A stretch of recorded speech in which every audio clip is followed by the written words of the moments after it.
The German fighter pilots of late 1943 had every reason for confidence.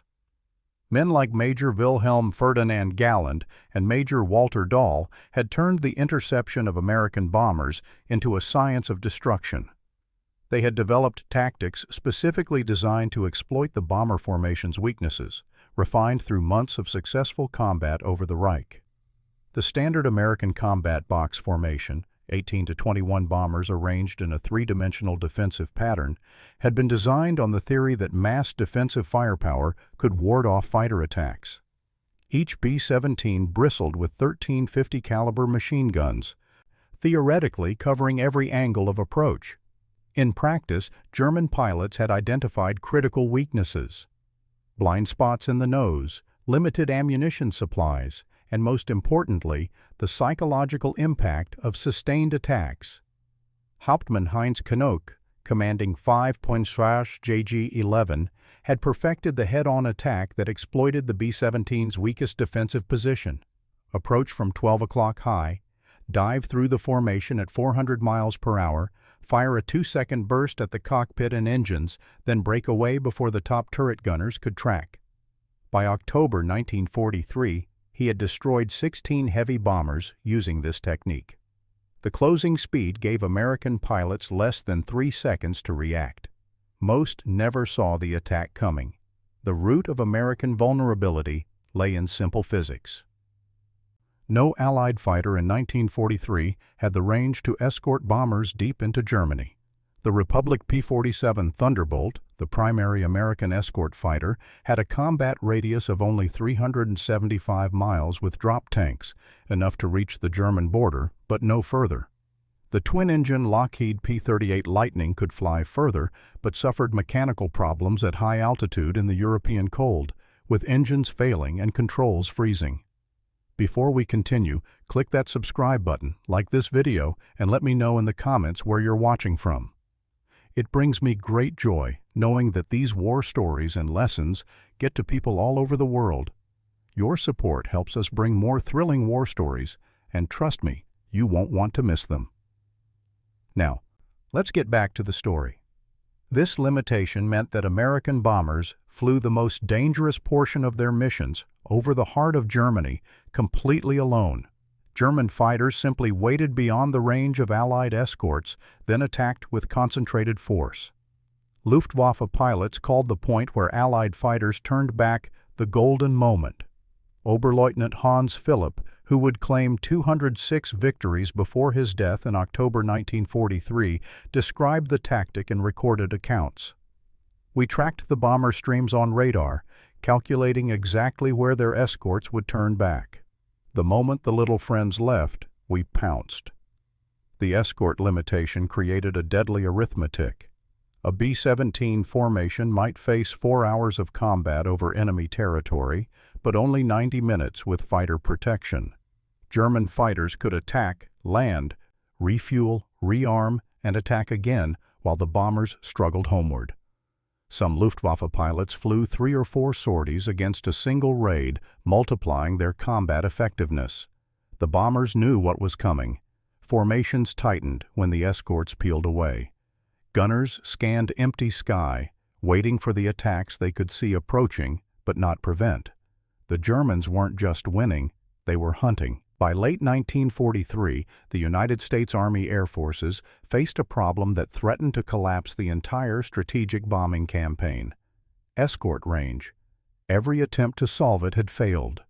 The P-47 Thunderbolt was a formidable fighter, heavily armed, durable, and capable at high altitude, but it was also massive, weighing over 7 tons fully loaded. Its Pratt & Whitney R-2800 engine consumed fuel at a prodigious rate. Even with supplemental drop tanks, the Thunderbolt's combat radius topped out at 375 miles. Pilots could escort bombers to the German border, engage briefly, then watch their fuel gauges drop into the red as they turned for home. The twin-engine P-38 Lightning promised better range, but European combat exposed fatal flaws. At altitudes above 20,000 feet, where bomber escort was needed most, the Lightning's Allison engines suffered chronic mechanical failures. Intercoolers froze, oil congealed, Control cables stiffened in the -40-degree cold. Pilots reported engines failing without warning, forcing emergency landings in enemy territory or bailouts over the channel. The Lightning worked brilliantly in the Pacific's warm air. Over Europe, it was a liability. This left American bombers facing a predictable nightmare. Escort fighters would shepherd them to the German border, then peel away as fuel gauges reached the point of no return.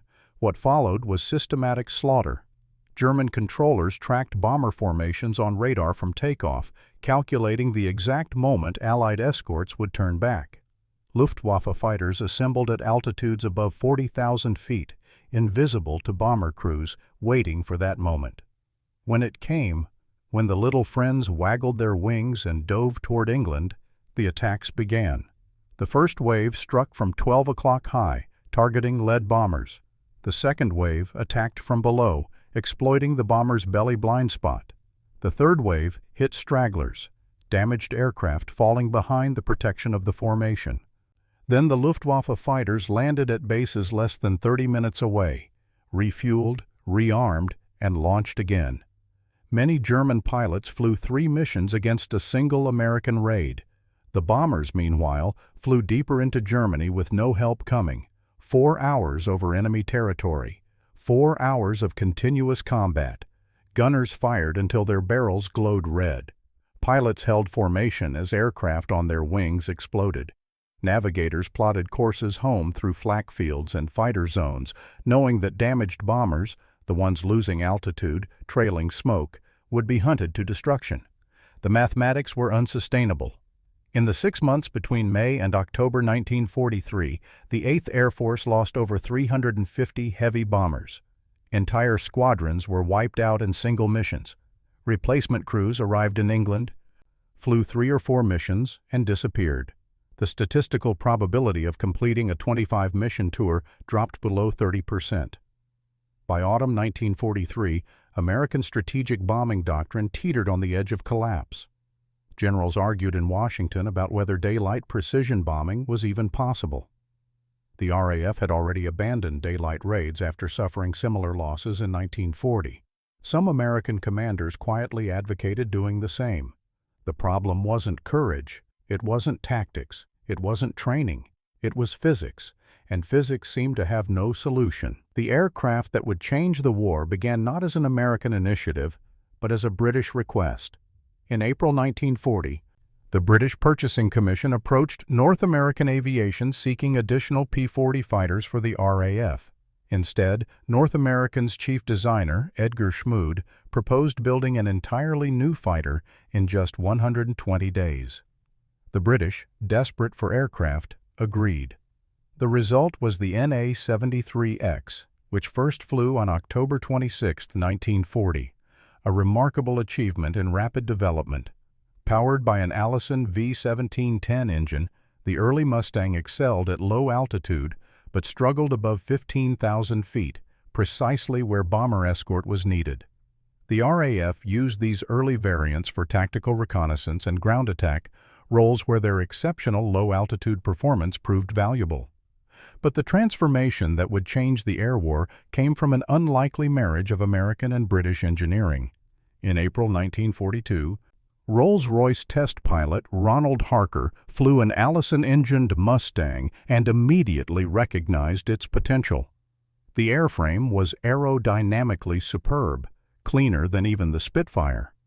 What it needed was a better engine. Harker proposed fitting the Mustang with the Rolls-Royce Merlin 61, the same 2-stage supercharged engine that powered the latest Spitfires. The first Merlin-powered Mustang flew in October 1942. The results were extraordinary. Maximum speed increased from 390 to 441 miles per hour. More importantly, performance above 20,000 feet transformed from marginal to exceptional. Service ceiling jumped from 31,000 to 42,000 feet. The marriage of American mass production capability with British engine technology had created something neither nation could have achieved alone. What made the P-51B truly revolutionary, however, wasn't just its performance, it was its range. The secret lay in 3 factors: exceptional aerodynamic efficiency from its laminar flow wing, internal fuel capacity of 184 gallons in a much lighter and more efficient airframe than the P-47, and the ability to carry external drop tanks without severe performance degradation. The laminar flow wing, designed by North Americans Edgar Schmood, maintained smooth airflow much further back along its surface than conventional wings. This reduced drag by nearly 30%, translating directly into fuel efficiency. While a P-47 burned 100 gallons per hour in cruise flight, a P-51 consumed only 65 gallons at the same speed. When 75-gallon drop tanks were added to the P-51B in early 1944, combat radius extended to 650 miles. With 108-gallon tanks introduced in March 1944, radius stretched to 850 miles, enough to reach Berlin, engage in combat for 20 minutes, and return to England. No other single-engine fighter in the world could match this combination of range and performance. The 354th Fighter Group, nicknamed the Pioneer Mustang Group, received the first P-51Bs in November 1943. Based at Boxted in Essex, they were technically part of the 9th Air Force, but were immediately tasked with supporting 8th Air Force strategic bombing missions. Lieutenant Colonel Glenn Duncan, who would later command the 353rd Fighter Group, flew one of the first orientation flights and later recalled, "The moment I lifted off, I knew we had something special. The Mustang handled like a sports car compared to the truck-like Thunderbolt. It was responsive, fast, and most importantly, it could fly forever." The first P-51B combat mission came on December 1, 1943, a fighter sweep over Belgium and France. The first escort mission followed on December 5th. The impossible was about to become routine. The first deep escort missions into Germany passed almost without incident. German controllers noted the presence of single-engine fighters accompanying bomber formations further than usual, but assumed they were P-47s that would soon turn back. The Mustangs looked similar enough from a distance. The math of fuel and range was settled science. Then came March 4, 1944. A formation of B-17s struck Berlin for the first time in daylight, escorted all the way to the target by P-51 Mustangs. German fighter controllers watched their radar screens in confusion as the escort signatures refused to fade. The fighters that should have turned back over Brunswick kept coming, past Magdeburg, past Brandenburg, all the way to Berlin itself. Luftwaffe pilots scrambled, expecting the usual scenario: engage the bombers after the escorts departed. Instead, they climbed into a sky full of American fighters where none should exist. Radio intercepts captured the confusion. German pilots reported contact with enemy fighters over Berlin, impossible according to every fuel calculation and intelligence estimate. Controllers demanded confirmation. Pilots insisted. The impossible was happening. Major Heinz Baer, a veteran with over 200 victories, described the moment in post-war accounts. "We climbed to attack the bombers and found ourselves fighting American fighters over our own capital. It was inconceivable. We had been told no single-engine fighter could reach Berlin. Yet there they were." The tactical implications became clear within minutes. German fighters could no longer wait for the golden moment because the golden moment no longer existed. They had to engage immediately, which meant fighting through the Mustang screen to reach the bombers. What had been a turkey shoot became a fighter versus fighter battle, and the Mustangs were faster, more maneuverable, and held the altitude advantage. Worse, the Mustangs didn't just escort bombers to the target and leave. They pursued German fighters during their landing approach, the most vulnerable moment in any flight. Luftwaffe pilots, fuel gauges reading empty after extended combat, found themselves hunted as they tried to land at their own bases. Oberleutnant Walter Hagenau of JG-3 barely survived such an attack. "I was on final approach to our field when tracers went past my canopy. A Mustang had followed me home. I pushed the throttle forward, but my fuel was nearly gone. I managed to land, but the American made a strafing pass as I rolled out. Our flak drove him off, but 2 other pilots trying to land were shot down in the pattern. The sanctuary was gone. German fighter tactics had been built on the assumption of protected space, airfields beyond enemy fighter range where pilots could land, refuel, and rearm without threat. Now, nowhere was safe. Mustangs orbited German bases, waiting for targets. Pilots returning from combat, low on fuel and ammunition, had to scan the sky for threats before attempting to land. The psychological impact was immediate and devastating. Luftwaffe pilots had spent 2 years as hunters. Now they were prey. Lieutenant Heinz Knoke wrote in his diary on March 6, 1944, "American fighters over Berlin. Everything we believed about escort range was wrong. We are no longer fighting on our terms." The confidence of October 1943 had evaporated in a single week. Big Week began on February 20, 1944. 6 days of coordinated American and British bombing against German aircraft production facilities. The goal wasn't just to destroy factories, it was to force the Luftwaffe into a battle of attrition it could not win. General James Doolittle, newly appointed commander of the 8th Air Force, had changed the fundamental mission of American fighters. Previously, escorts were ordered to stay close to bomber formations. Doolittle's directive was brutally simple: destroy the Luftwaffe wherever you find it. Engage enemy fighters aggressively. Pursue them to their airfields. Strafe them on the ground if necessary. The Mustang made this doctrine possible. The attrition math made it devastating. During Big Week, the Luftwaffe lost over 450 fighters and nearly 300 pilots, irreplaceable losses in a war where Germany's training infrastructure was already collapsing under Allied bombing. American losses were significant: 226 bombers and 28 fighters, but the United States could replace them within weeks. Germany could not. The mathematics became inescapable. In January 1944, the Luftwaffe had approximately 1,500 single-engine fighters available for Western Front operations. By June, despite frantic production efforts, that number had dropped below 1,000. Not because factories couldn't build aircraft, they were producing more fighters than ever, but because Germany couldn't train pilots fast enough to replace losses. Veteran German pilots died in increasing numbers. Major Egon Mayer, architect of the company front assault, was shot down by Mustangs on March 2, 1944.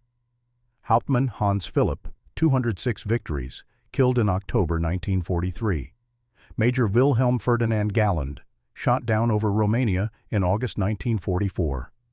The experienced pilots who had dominated 1943 were systematically destroyed, replaced by teenagers with less than 30 hours of flight training. The fuel crisis accelerated the collapse. Allied bombing of Romania's Ploiești oil fields in spring 1944 cut Germany's aviation fuel production by 60%. Luftwaffe training programs were slashed. New pilots arrived at operational squadrons with minimal instrument training, no gunnery practice, and almost no formation flying experience. They died within their first 3 missions. Kill ratios spiraled out of control. In 1943, German fighters had achieved roughly 3.1 kill ratios against American bombers and escorts.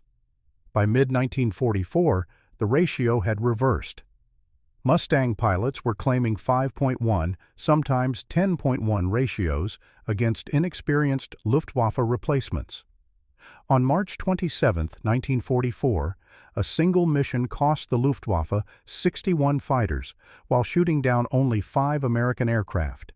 Even Germany's technological advantages became irrelevant.